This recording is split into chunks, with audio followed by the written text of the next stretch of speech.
New Year, he came back home and took his parents Barry and Beryl to a party at the local social club, where his father, a local taxi driver, is a member. At the club, Steve is remembered as quiet and unassuming. He used to come in the club at dinner time mostly, never at night anyway. And he used to sit, he used to bring his girlfriend in sometimes, and he used to sit in a corner and don't say a boot to nobody, you know. But he had a steady flow of drinks, I will say that. Newspaper reports suggest Steve had been drinking heavily before being found dead in his bed. Today, police say they're not treating his death as suspicious. If I could wave a magic wand or I had a wish, it would be that he was still alive, but it doesn't work that way, and that's never going to happen. So life goes on, time heals, and you just have to get on with it. You know, when Steve died initially during that period that followed, the mourning period, we didn't actually have it. We went straight back into the studio after his funeral to try and forget. We just worked and worked and didn't think about it and put it to the back of our minds, which is stupid. And after about 8 weeks, we just sort of sat down and looked at each other and said, there's no heart and soul into what we've just been doing for the last 8 weeks. We just scrap it and start again. And we looked at each other and made this kind of decision that we've got to let it go now. You know, he's gone, he's not coming back. We can't pretend that he's just not here and he'll be walking through the door any minute. That's it, he's never coming back. And it was like a big cloud had been lifted, a big weight off your shoulders, and from that moment onwards we just attacked the record and just went for it, gung-ho, by our standards, and sort of knocked it out in about 7 or 8 months. Record is your one and only opportunity to get it exactly how you hear it in your head. And if you get it wrong, you can do it again. If you make a mistake live, there's two things.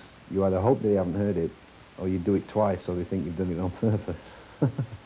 But it's a different thing, you know. We treat the two as complete separate entities, really. But we always go out and represent what we've done on record very well, because making a great record makes you go in and rehearse harder to make sure that you can do live what you've done on record. I think the magic ingredient is the one thing that nobody ever knows what it is. It's either you're in the right place at the right time, the fact that there's 5 guys that came from very ordinary working class backgrounds that have always had their feet on the ground, and if anybody's ever started to float off, the other guys would grab them and give them a good kick at the backside.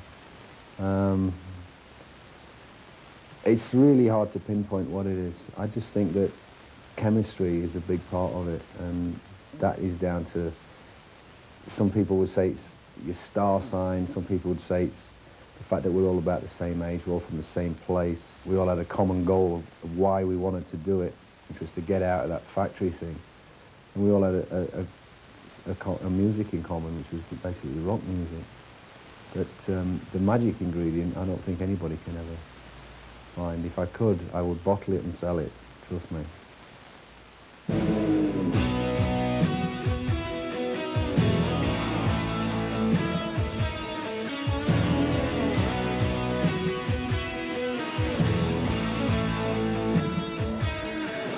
When I'm out on tour, I miss seeing United play football. I miss my mum and dad, you know, not being able to have a pint with my dad or see my mates, you know. Just things that anybody would miss about their hometown. But when you've got a situation like what we're in, and you're sort of like an international success that has to go everywhere, well, really, you want to go everywhere, you can't be in all places at once. You know, we're not omnipresent. We haven't worked that one out yet. One day, maybe, but I guess it's, for me, mostly, it's just friends, relatives, and just the frustration of not being able to do so. Even though you might, if you were in Sheffield, you might not actually go to a certain place. The fact that you might be stuck in London or in New York or, you know, Hong Kong or something, you don't have the choice, and that's the frustrating thing. But, you know, you're doing something that's really distracting you from that anyway. Normally like a gig or something like that, which is, you know, I must admit, as much as I like being in the Yorkshireman, I prefer being on stage.